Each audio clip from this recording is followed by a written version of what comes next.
Blog Talk Radio.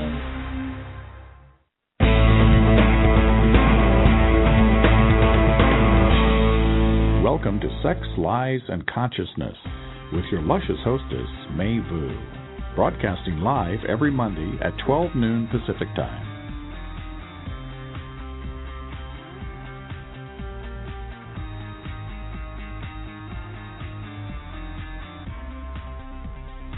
Hello, everyone. Today is the day before Valentine's Day, and I want to do my part in helping you celebrate and create hot Valentine's celebration for yourself. It's a tricky day to celebrate, isn't it? It can stir up all sorts of issues that we have about our relationship, sex, worthiness, belonging, being wanted and desired, status in life, am I married or am I not married, am I couple, am I not couple, and so much more. I used to cringe, duck, and hide when this day come around.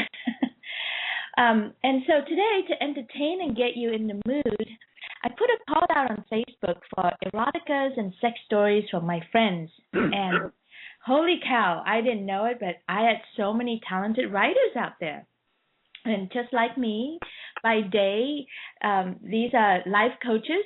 They work in all segments of life, and they work with different people ranging from executives to house husbands, politicians to students, and everyone else in between. And when they're not out changing people's lives, I guess they write eroticas. Who knew? You know, that's what I love about doing this show. I never know until I ask, and every time I ask, there's always an abundance of returns, and there's so many sexy and talented people out there to contribute to the conversations. So on today's show, I have the fabulous and hotter than hot Miss Ann Betts. Ann was on my New Year's resolution show in January. She graced us with her beautiful erotic poems and got us in the mood so that we could set some hot intention for our sex for 2012. That was a really fun show if you haven't listened to that. And today she's back with hotter and even raunchier eroticas that she wrote. Welcome, Ann. Thank you. And I'm excited. I make up a story that, you know, working with you as a coach would mean that I get to talk about some hot and steamy places. Is that true? You know what? I was just thinking I need to advertise that more, but the truth is it's one of the great things about working with me as a coach is you get to talk about anything because I think it's all so fascinating. And then I have another friend and colleague who prefers to be known as Sarah today. Sarah is offering up some pieces from the darker side and my favorite side of life, a little pain and a lot of pleasure world. So welcome, Sarah. Thank you very much. And last but not least, my friend Matt Morava. He's a hot coach and a deep thinker and a teacher in Colorado who actually couldn't be here today, but he did send along a piece that he wrote that was very touching and also really hot in its own right. So I actually invited my boyfriend, Keith Cuddyback, to be his voice today and read it out loud so that we can have some male energy on the call. So that will be coming up in a few minutes or so. And then at the end of the show, the tail end of the show, I'm going to share with you 14 sinful tips and things that you can do to really stretch yourself and rock this Valentine's Day. This actually was an idea from my friend Melanie Dewberry, who's also another coach in the Bay Area. I invited her to come on the show and share something, and so she came up with this idea of creating 14 sinful tips. And so we worked on that together, and it was really actually very challenging to go all the way to sinful, you know. So anyway, I'll share that with you at the tail end of the show.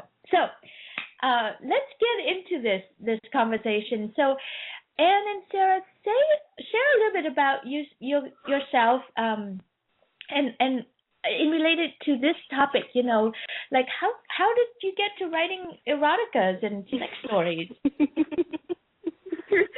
Sarah, go ahead. Okay. Well, for me, it was about, I've always been a writer, and it was just part of my discovery and of self-expression as I transitioned from being married for 17 years, getting a divorce, and for the first time ever dating like men, in quotes do, like men do, finding partners that were just fun, learning dress up. Having sex in more than one position, which I had my entire sexual history, it really opened things up, and I needed to record them for myself so that I could relive the experiences and analyze them, because I'm an ENTJ, and I analyze everything.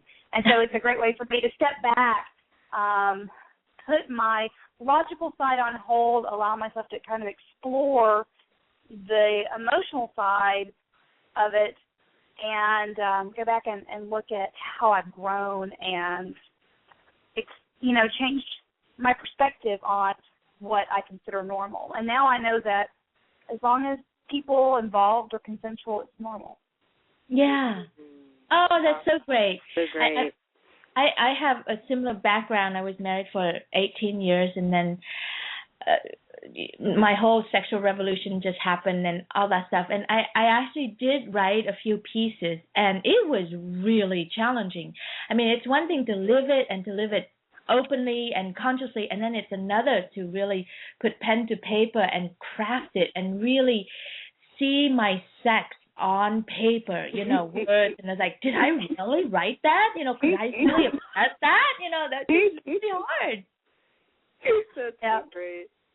Yeah. How about you, Jen? Well, we've all just been in the same class, apparently, and we didn't know it. the Divorced Women's Find Your Sexuality class. It's going on all over the place out there. Well, I kind of flunked out of that class. I kind of blew up my marriage, and I found my sex and then blew up my marriage. So there's a little bit of sinfulness to what I did, That was just the advanced class. That's just the graduate school. I wasn't ready for that. No, it was really, I loved Sarah. It was just very similar. Your story, your story could be mine. It's after being with one man for 18 years, who am I as a woman?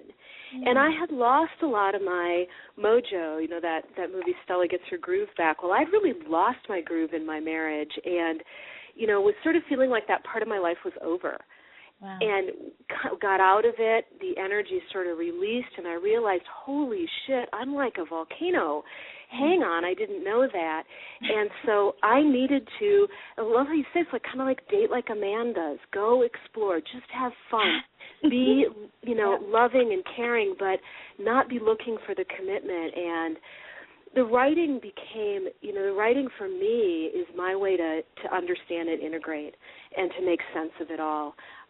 Very similar to what Sarah said, okay, this is what's going on. Let me take it to a deeper level within myself, and then, as some people know, that is what I do. I'm a poet as well as a life coach.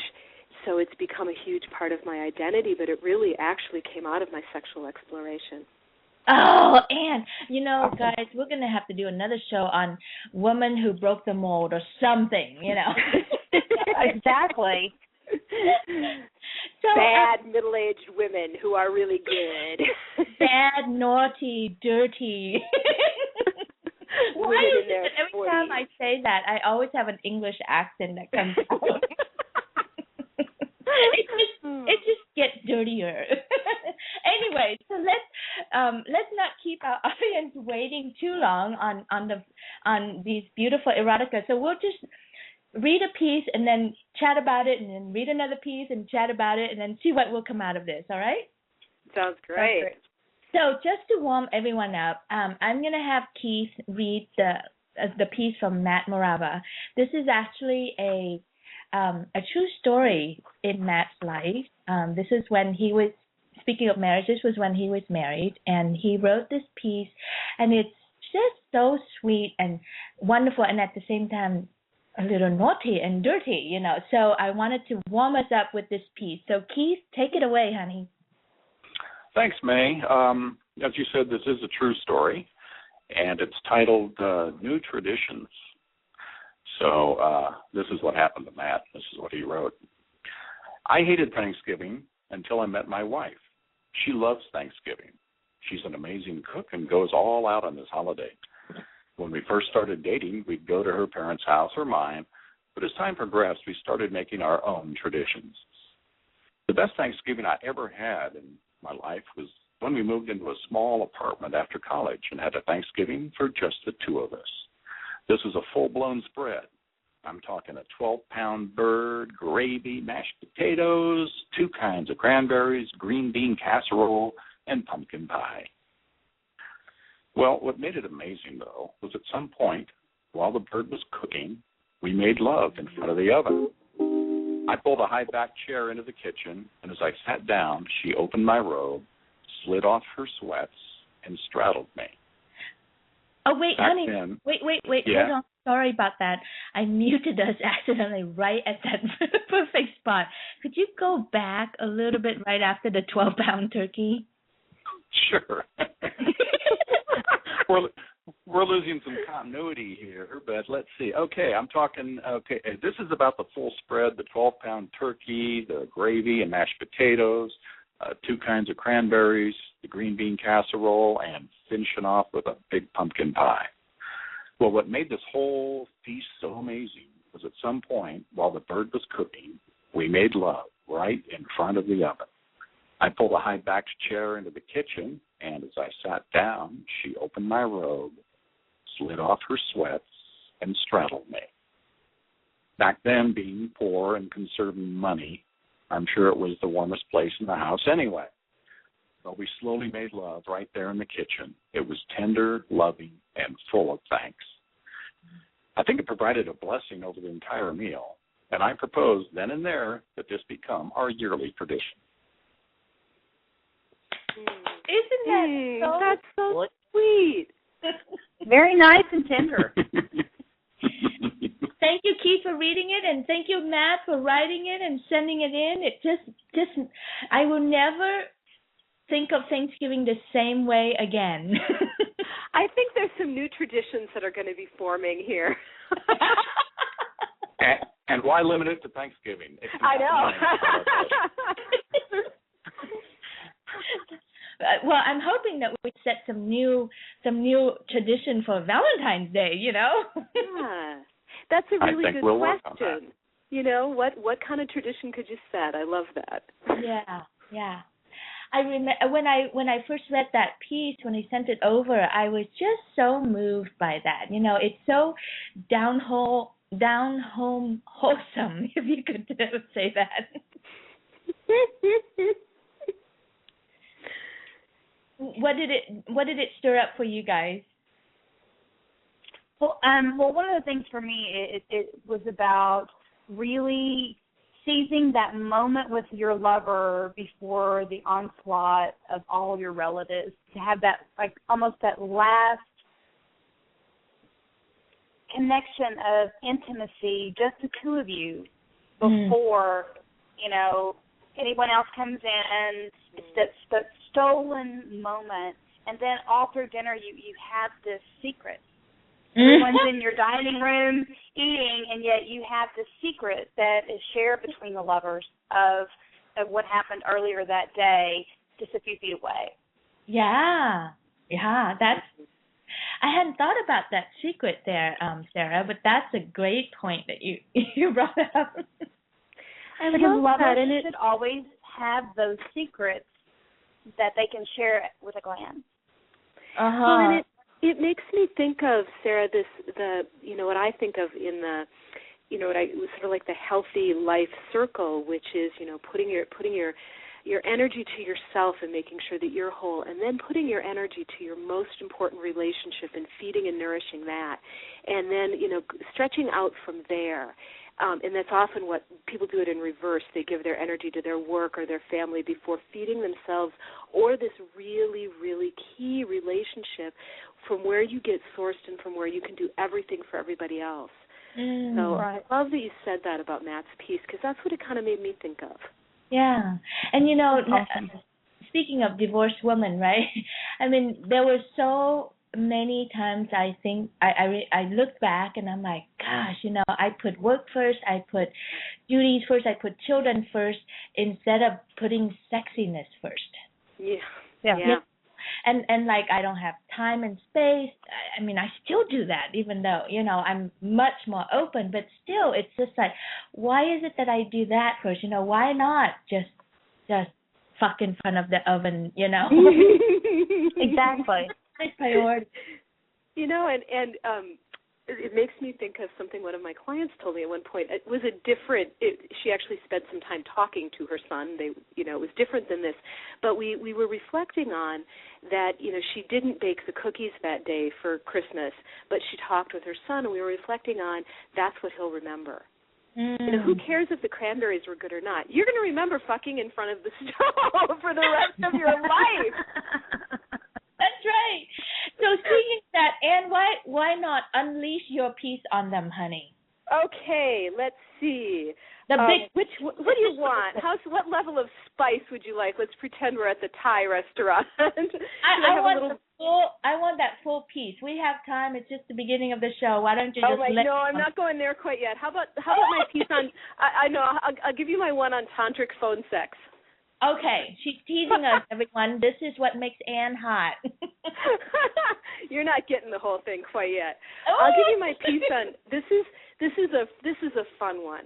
Okay. So that's what I'm going to say is it's about tantric phone sex and imagination. Nice. It's a poem. And as you come closer, something about your presence changes everything within. We do not touch each other or ourselves, yet you move me with your desire, enthrall me with your attention, and hold me wrapped, open, and waiting. You are brutally patient, relentlessly particular, infuriatingly calm,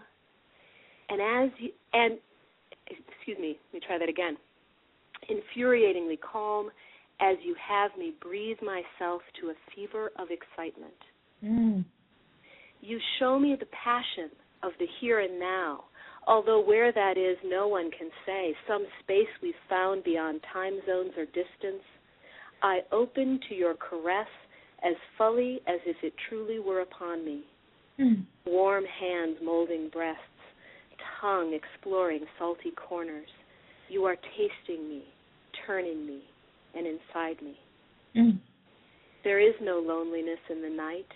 I feel you here, stretched out and sated, your legs entwined with mine, tracing patterns on each other's palms as we touch and talk and laugh. Oh, Anne, you elevate me. Well, it's sexualizing consciousness. I thought we would, just go for the whole thing. Well, you just made sex really beautiful and not raunchy at all. And so elegant and so seductive, honey. You're such a teacher about that. Oh, thank you. Thank you. How was that for you, Sarah? Sorry, I muted myself so I didn't make any noises in the background. It was just very seductive, and it had this real peaceful edge to it.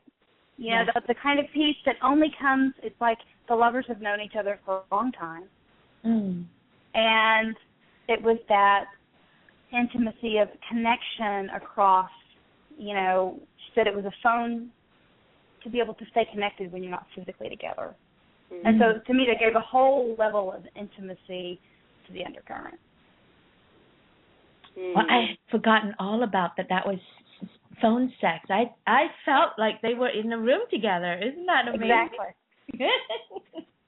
And I love that line, how there's no loneliness in the night or something. Yeah, that was what it was, yeah. Yeah, and I just remember, when I broke out of my marriage and then I was sampling let's just say that, sampling an experiment with men, there were lots of loneliness night, right? And then there was just like once in a while you click with somebody and you just feel that wholeness and not that loneliness. It just feels so good.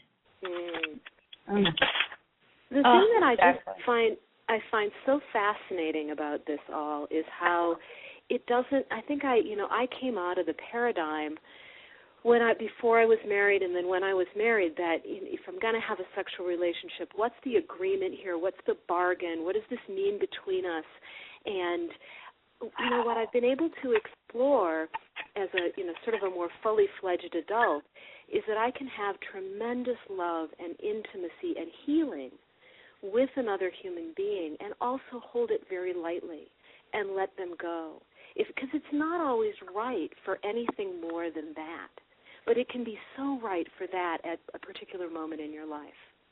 You're so poetic. I love it, because I was thinking the same thing. My way of presenting in my head was on a catch and release program. I catch them, and then I enjoy them, and then I release them. So, and you're like poetic about it. It's so beautiful.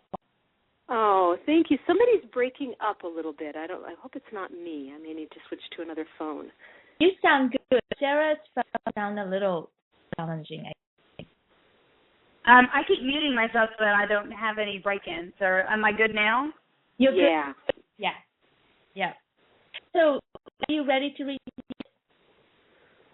Yeah, I'm ready to read a piece if y'all are ready to take it to a little bit of the dark side. All right. Let's go. Yes, please.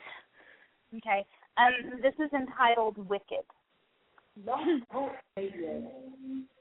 My breath caught in my throat.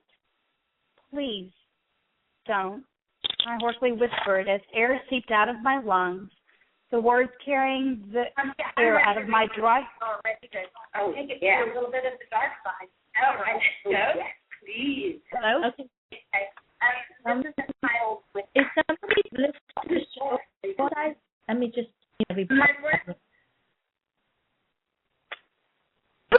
Do I need to start over?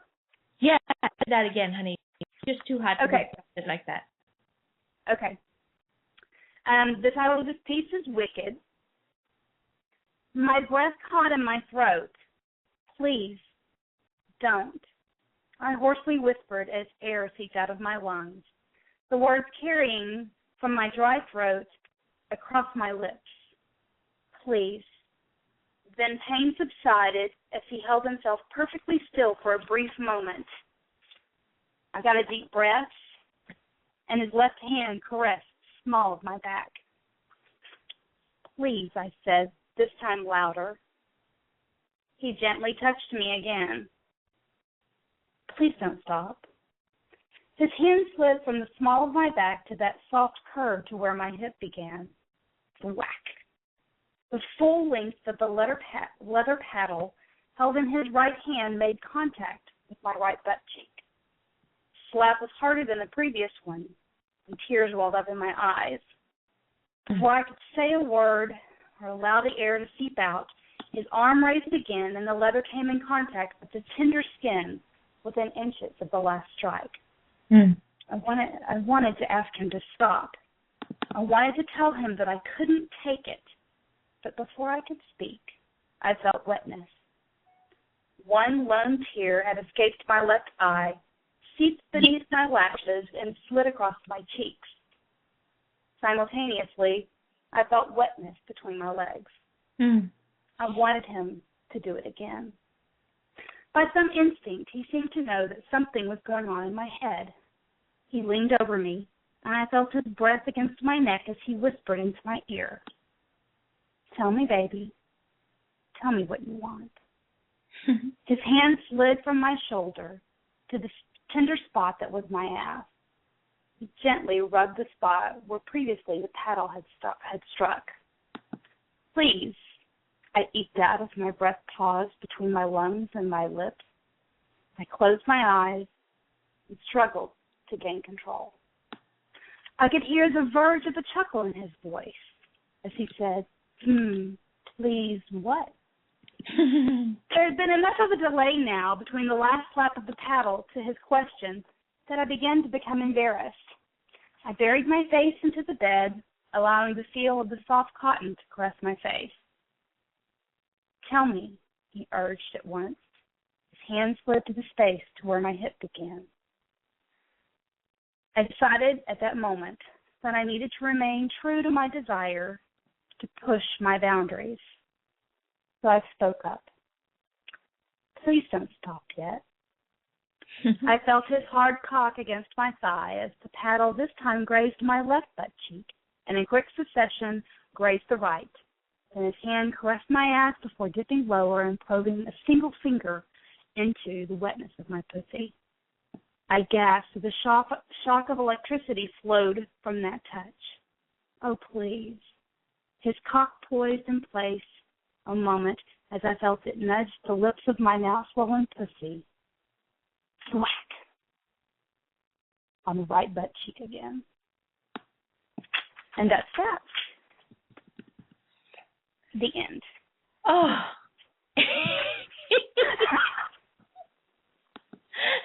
I couldn't breathe. First time I've read that piece out loud.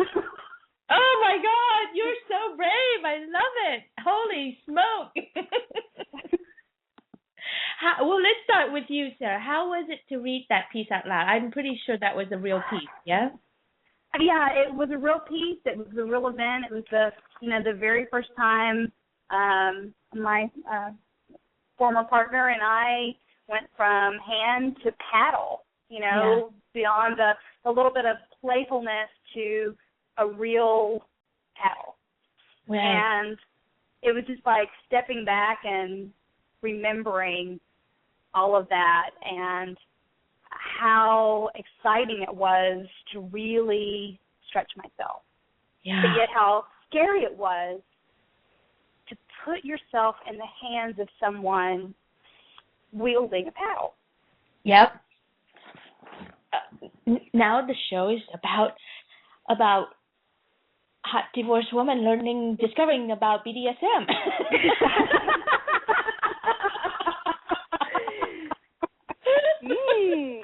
As I said, I think you two are in the graduate program. I am not worthy. Clearly, oh my God! Oh wow! Oh my God, that was such a brave piece, Sarah. Because I am in the know, so I every word that you wrote and every sensation, I get it, and it's so real. And like I remember my vanilla self, my innocent self, before I discover any of the dark side. I would never think that would be logical or smart or even sane to subject yourself to such thing. You should have just cry rape and run like mad, and what's wrong with me that I would like something like that? That ran my head, until I've experienced something like that, and then it's like I so get what you wrote. It's so freaking powerful. Right. It was really that powerful, and I had already done enough research, into the whole thing. When I started liking the little slaps on the ass, by hand, I wanted to explore the psychology of it and begin to read a lot about S&M. And I have got a couple of friends that work as dominatrixes, and I was like, okay, well, tell me why. And then to realize that really in that situation, where there's such trust between partners, the submissive one is really the one that holds power. Yeah. And I think people from the outside don't realize that. They're like, why would you let yourself get spanked? Well, actually, the submissive partner is the one that holds the power in that relationship. Mm-hmm. Absolutely. And coming out of a marriage where I never felt I had any control in the relationship, it was very powerful to be in control during that time. Yeah. It's really, there's something, and it's not, I know it's completely not male and female by any means, and that the roles flow, but it really reminds me of this masculine, feminine energy and how we dance together, and how we, are both active and receptive, and for me that's a really fascinating theme around sex and relationships. And I love that you say the submissive one has the power, and there's something about how we allow the other person to be in control. Mhm. Yeah, and how it comes from that place of like really, really getting that you cannot lose power. If you have power, you can never lose it. You can never give it away and be depleted. It's like as the more I learn about this world, the more I recognize how screwed up we are in understanding or relating to power. What we've been taught about power has been bad, wrong, it's just so whacked out. And what this world is teaching me, and I'm wanting to find ways to explain back and share back, it's like, no, actually, this is actually really can be really healthy power, can be really like it's conscious, it's negotiated, it's spoken, you know when to stop, when to go, and like Sarah said, the bottom, the submissive is the one with the power, and it's so mind-blowing to have that in your hand. And it's the combination too of knowing that you have that power of control, but having the trust to be able to surrender. Yeah. Because too many times, we're taught, especially women today, we're taught, you have to be a big girl. Big girls don't cry. Put your big girl panties on. You have to be in control. You have to be powerful. And to be able to, let that go. I love that. Go ahead. I know, to be able to let that go and surrender. Yeah. Takes trust, and I want to loop back to something that May was saying, which is that it takes trusting relationship, and it takes self-trust, that if you claim that for yourself, no one can take it from you. Yeah, exactly. So I have a fun little piece. It's kind of short. Okay. I'll do it sort of fits with this. It's a little more about male-female energy, but it's kind of fun. And then I'll do some sexier stuff too. But this one's called How's This? How's this? You be the boy, and I'll be the girl. Mm-hmm. After all, it's just how we're dancing this time around. I'm sure in another day I wore boots and a hat and called you ma'am. Lusted after graceful curves and yearned for glimpses of provocative ankle. Put my arm around your waist and pulled you close and closer until you melted in my arms, kissable and willing. But what tremendous fun we can have in the interesting skins we're wearing now, and yet still remember when we look into each other's eyes how it was. Oh. I have so much sensation in my chest, I can't breathe. You know what, I love that poem because I think on some level I remember like being that, like I can just feel myself as that cowboy, you know, like I have that in me too. Like, come over here, ma'am. Let me kiss you. Oh, wow. Anyway. And it's just delicious. Yes. That's what it is. It's delicious. That was my first reaction when you finished. That was delicious. Oh, thank you. Let me take a quick break, and then we'll come back and play more. Perfect. Okay.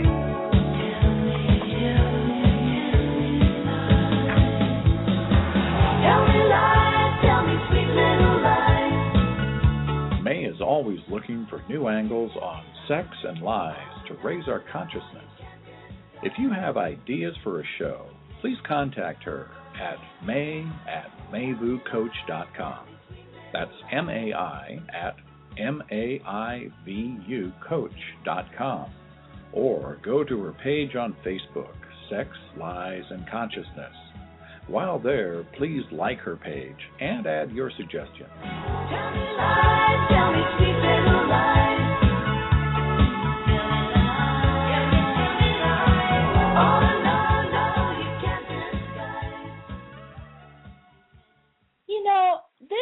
that song, Tell Me Lies, reminded me of like, I wonder if you and Sarah would share too, like what are some lies that you have noticed busted up for you as you learn more about your sex?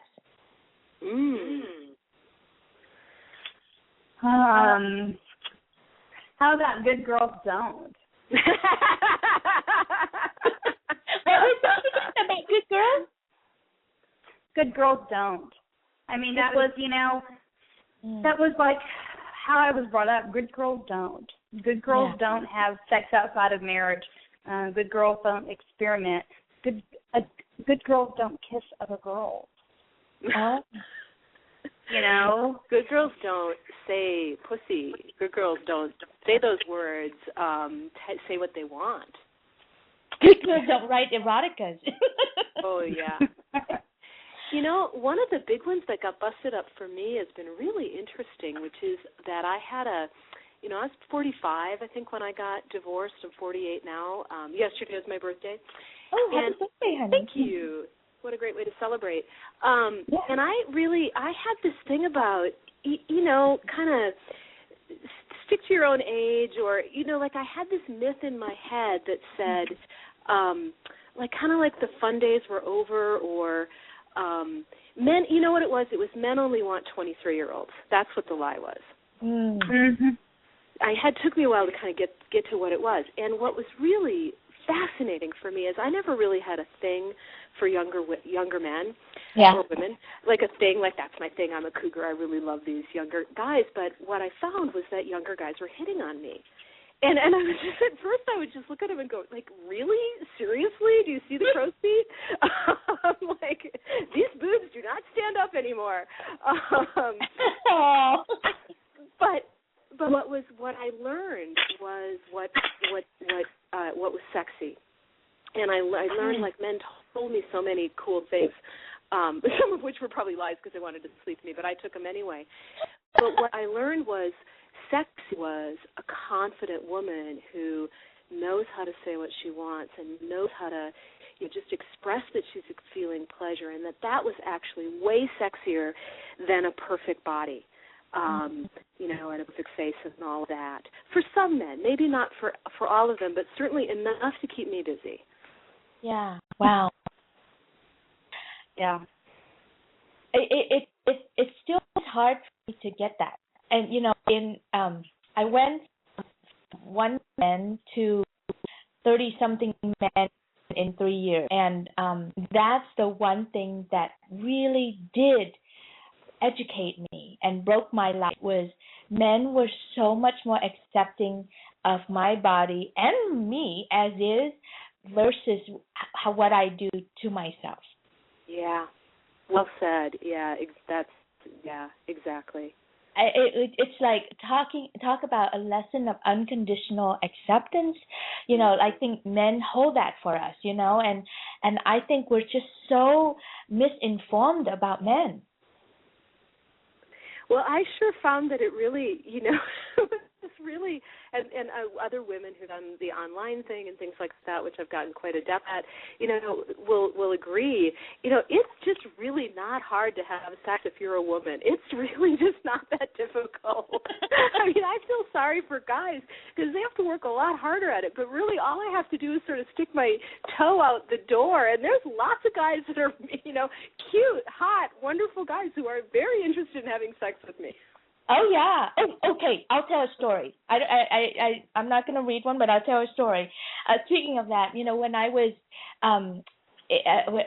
in the height of my exploration, I was traveling a lot for work, and when I was in London to teach a class, I posted, when I arrived, hot Asian woman, 42, wants to be served service and taken out to dinner.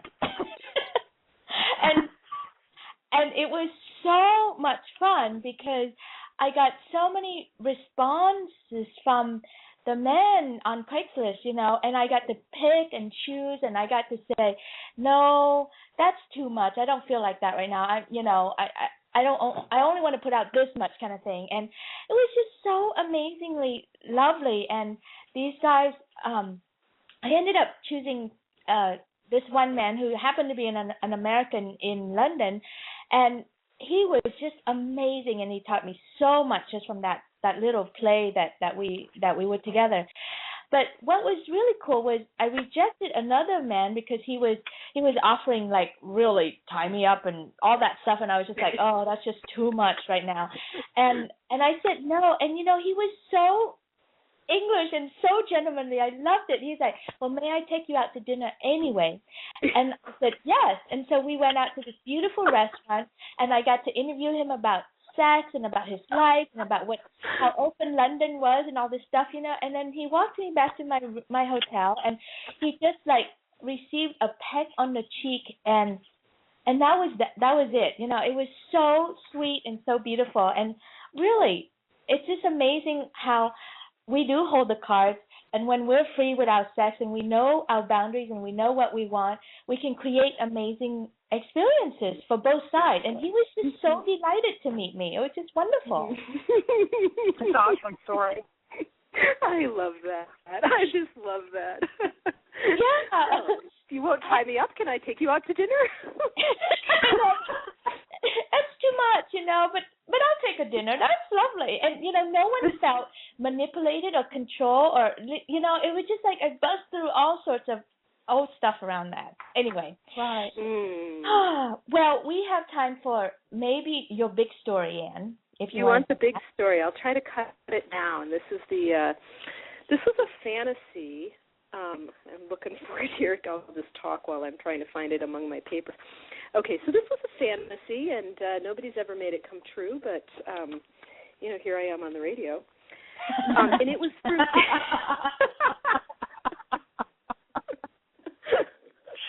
Oh, dear, where will this lead? All right, but it was really, for me, it was about kind of pushing, like how explicit could I be in a way that really still felt playful and fun and not, like, gross to me. So... Right. Called I Show Up at Your Door. Already. For all of the men who are listening and the women too. I show up at your door. Under my coat, I am wearing a soft red sweater dress that hugs all my curves, with sexy boots up to my knees. I give you a big hug and can feel my luscious breasts press against you, which sets you to wondering what they're like under that soft wool sweater. You lean down and kiss me, soft and slow at first, and then with more insistent tongue as we melt into each other. You take my coat and say, what if we just take this right into the bedroom? I'm speechless from the passionate kiss, and you take me by hand and lead me on. In the bedroom, I start to unbutton the fly of your jeans with one hand, while I'm reaching up under your shirt with the other to run my hands across your chest and back. I find your nipples and caress them with my fingertips. You pull your T-shirt over your head, and I push you down on the bed so you are sitting. I'm in charge now for the moment, and you lean back. I lean over and lick your nipples while I am still tugging at the button on your fly. It's a tricky one to get undone, but I manage it and slide your zipper down very, very slowly. Really slowly. Really incredibly slowly. Then I pull your pants off and leave you in your underwear with your hard cock pressing against the fabric. Not showing any mercy, I stand up and pull off my sweater, standing in front of you in boots and a black lace bra and underwear. My panties are black lace, and they come halfway up my cheeks in the most tantalizing way. You can't help yourself. You reach out and grab me by my ass and pull me down on the bed and on top of you and reach up inside my panties to find that I am wet and juicy. So you slide your fingers all the way in, which makes me moan. You lean down and take one nipple in your mouth while you gently tweak the other one in your fingers. The more you lick and suck my nipples, the more I squirm. You slide your fingers into my pussy again and find that I'm even wetter. I am moaning and scratching your back, and my hands find their way inside your underwear, finally freeing your cock. I pull the underwear down so it can stand at attention and move you aside so that I can bend over and take it in my mouth. I run my soft tongue over the head and the shaft, taking you first all the way inside, and then just licking my way up and down until you are moaning as well. Even though it feels like you are going to explode any minute, you don't want to come yet. So you pull me up on top of you and then roll over on top of me so that you can kiss me again. We are rubbing our groins against each other now, and your fingers are playing with my clit. But that's not enough, and you make your way down between my legs. When your soft tongue finds my clit, I practically explode, and when you put your fingers deep inside me, possessing me, I almost pass out from the sheer pleasure of it all. I am wet and hot and juicy, and I don't ever want you to stop licking me and fucking me with your fingers. You keep me on the edge for what seems like hours. I am already feeling well and truly fucked, but you tell me there's more, and you back off before I can come. You lay me down on the bed on my stomach so that my ass is over the side and my feet are on the ground. And after you pull out a condom, you enter me from behind and reach around in front to keep fingering my clit. I am so excited I can hardly stand it, and you are fucking me hard and fast. I melt into the rhythm, and we find a wild pace. You keep the pressure right on my clit as you fuck me deeper and deeper until we both come. You collapse on top of me. We are sweaty and smiling. What was your name again? I ask.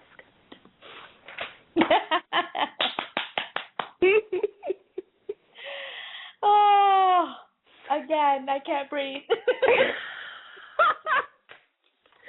And I'm available for individual coaching. Wait, to receive or to give? I'm just trying to figure out what this has to do with, actually being a successful woman. Oh, I do. Let me tell you. I think it's underrated. I think we have been sold a lie, and when we clamp down on our sex, we can't open ourselves up for all the energy and all the lusciousness and all the power that we have. It has a direct link to me to sex and power and success, And so I really think the more you can unleash yourself and let the juice flow, no pun intended, I think this is our doorway for both men and women, really.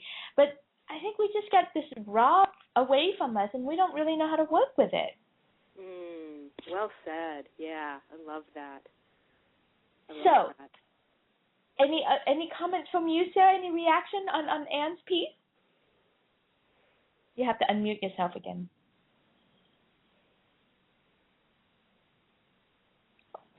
Sorry, I'm just talking away.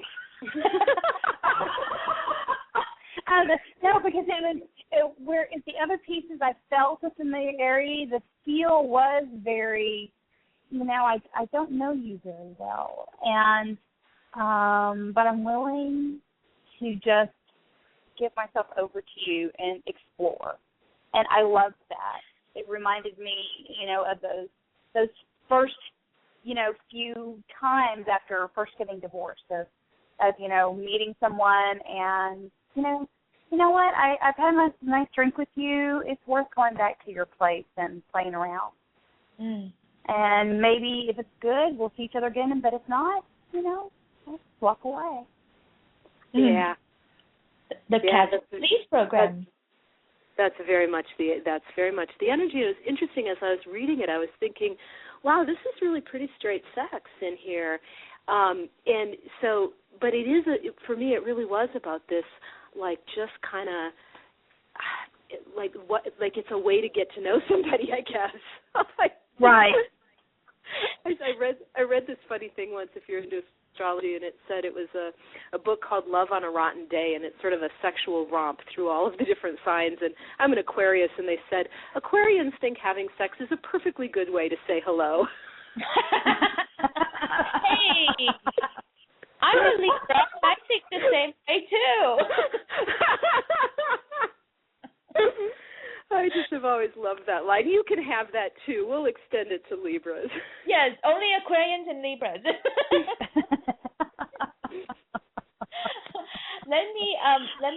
Let me bring in some of the sinful tips that Melanie Dewberry and I crafted together. Actually, she did most of the work, and I just went in and made it raunchier.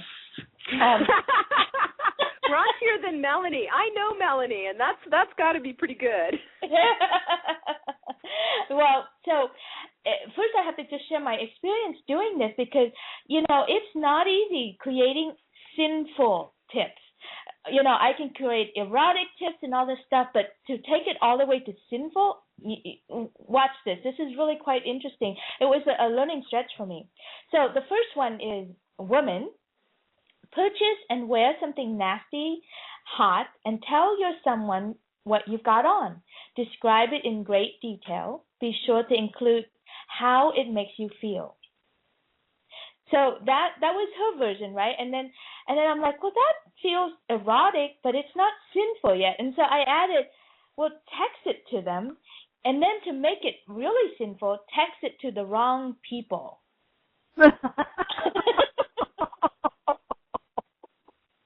Oh, goodness. Would that be Alrighty. Like accidentally or purposely, just text it to a whole bunch of people and see what happens. Okay, we have another one. Let's see. This one is on Melanie, and this one's really cool. It's time to be all about you. In many cultures, it's considered sinful to brag. So compose a list of your attributes, no more than 5, or no less than 5 and no more than 10, and then write how they make you make a difference in the world. Like, post it on your social media, read it out loud to 5 people, brag about yourself. You're not looking for feedback, but you're looking for self-acceptance. Allow it to sizzle and shizzle, baby. How does that sound? I love that. I love that. I think that's great. I want to see these written. Are you going to post these on your Facebook page? These are great. Yes, I'm going to put them on Sex, Lies, and Consciousness. And then another one, turn up the heat, like literally turn up the heat in your house, and then sit naked on the floor, face to face, close, and then closer without touching. No kissing either, and sit for about 10 minutes, just staying present. Don't giggle, look at each other in the eyes, and really feel all the sensation that comes up for you. And don't run away. Yeah. So see, again, it's erotic, but it's not sinful yet, right? And so I'm like, oh, how do I make this thing sinful? I can't wait to hear, May. Go for it. All right, so here's one that to me, I felt, okay, I think I hit the sinful realm. Go to confession. This is from my Catholic background. Go to confession without panties, and play with yourself while the priest give you your atonement. How's that? Did we make it to sinful yet? Oh, yes, I think we did. Okay, good. And I don't know. Not everybody knows this, but I'm sure you've seen it in movies. Like the confession booth had that little mesh screen thing, so you can only see so much of it. I just think that would just be so hot. I haven't been to confession for, 20, 30 years. Maybe it's time to go again and see what happens. Well, and take it a step further and do it in a city like that's a huge cathedral. Like I'm thinking St. Patrick's in New York City, where there's all of these tourists around too. Yes, oh my God. Okay, here's another one. Slip a lust note into someone's pants, where their crack is, their butt crack, or onto someone's cleavage. And in that note, tell them what you want to do to them, full on, holding nothing back. Now, it's even more sinful if you don't know them. I was going to ask, do I have to know them? Can I just tell them what I want to do to them? Yeah. Go do that. See what happens.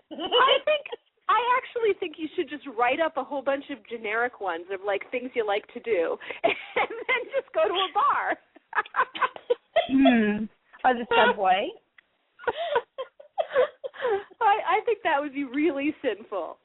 Yeah, right. You could have them printed, like little business cards. Here's what I'd like to do to you, guy in the blank color shirt. Or you can just make it with blank spot, and then you can fill in the blank based on the mood, based on what you see in them. I'd really like to blank your blank. I'd really like to feel your blank inside my blank. Okay, this one, I think I pushed Melanie over the edge on this one. Oh, good. Let's hear. Okay. Make a sign that says, available to be fucked all day today. Wear it for tomorrow. And wear it around your neck all day long, along with sexy, hot outfits and crotchless fishnet panties so that, you can be accessible. And fuck me shoes. And then just, parade around with it. Melanie wasn't going to do that one herself, huh? She was like, all the other one was okay, but I'm not sure about that last one. So I have to tell you and the audience is that we've only got to 8. We just kind of like exhausted ourselves with this, and it was like, wow, I can't think of any more. And so if you guys think of something, and just go to my page, Sex, Lies, and Consciousness, and add a few for us so that we can, really stretch ourselves and add some sinfulness into our life. So let's just, I know we only have a minute left, but here's what I would love to talk about for just a sec is what will that give us to be more sinful?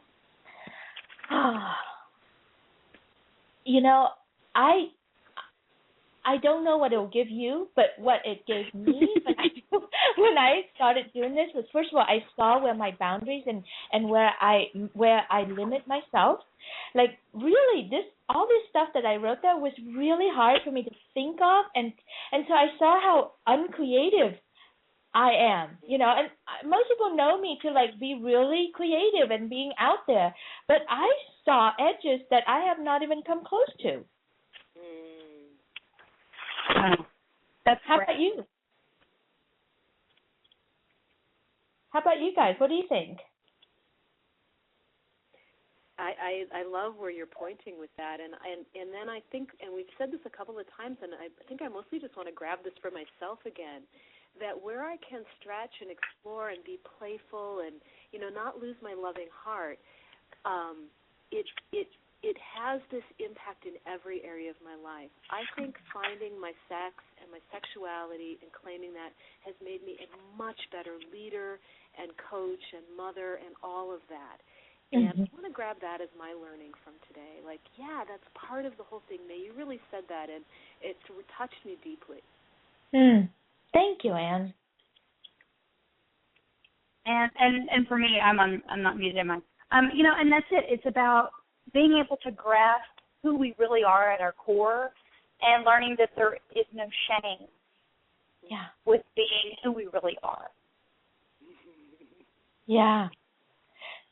Absolutely. It's like it's time we take steps back. It's time we reclaim it, take it out of the garbage can, and put it squarely on the kitchen table. That's my sex. Don't you touch it. Exactly. If I invite you to. Exactly. I'm sharing, but remember, it's my sex. Don't mess with it. Right. Yeah. Well, thank you so much, Anne and Sarah, for being my guest today on this show. It turned out to be so much deeper and bigger than just sharing sex stories and erotica, of course. Thank you. I really appreciate being invited. Thank you. Thank you. It's great to meet you, Sarah. And thank you for the space. It was great. Yeah, and I want to do a shout out to Matt Morava and Melanie Dewberry for your contributions to this show. Both of your pieces and your thoughts were really just help deepen the show, and so thank you so much for that. And as usual, if you want to contact myself or any of my guests for any reason, please email me at May mai@mayvucoach.com. And if you like the show, I have an archive now of a small collection of shows that you can listen to. All you have to do is just Google Sex, Lies, and Consciousness. The next show will be next Monday, February 20th. And I am going to do a show on boobs, my favorite topic, aside from BDSM, I guess, especially the newly installed boobs. I have a girlfriend who just got a new set of boobs, and she loves them.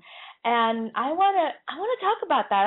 I want to know what boobs do for women, both natural and fake ones, and I just think there's so much here to play with.